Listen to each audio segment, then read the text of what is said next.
Here's Maidenhair Stitch in the blue, and it's a variation on Feather Stitch. So if you like Feather Stitch, I think you'll enjoy this. You can see you can use it for a nice organic shape. It also can make a nice border. So I've come up from the back, and I'm bringing my needle down at an angle roughly across from where I brought the thread out.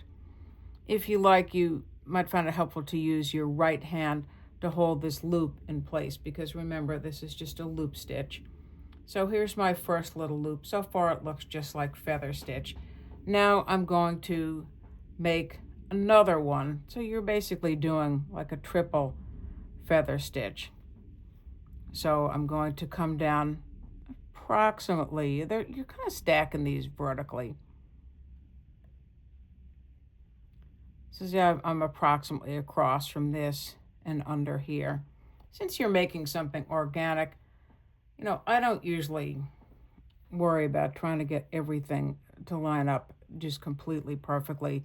If you want to make a really tidy border, of course, draw a bunch of guidelines for yourself so you won't get too frustrated.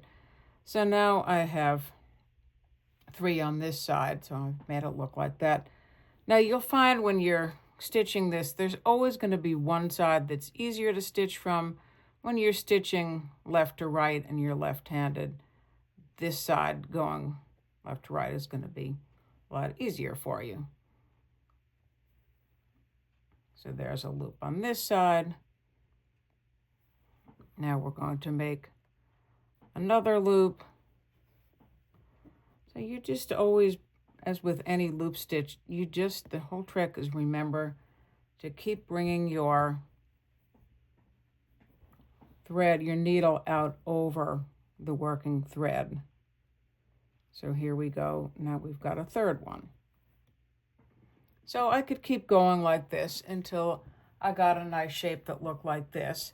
You can see that it curves very nicely, and it gives you places where you can add lots of other little beads or French knots, colonial knots, any other small, straight stitch, something else that you'd like. So it's really a fun stitch to use.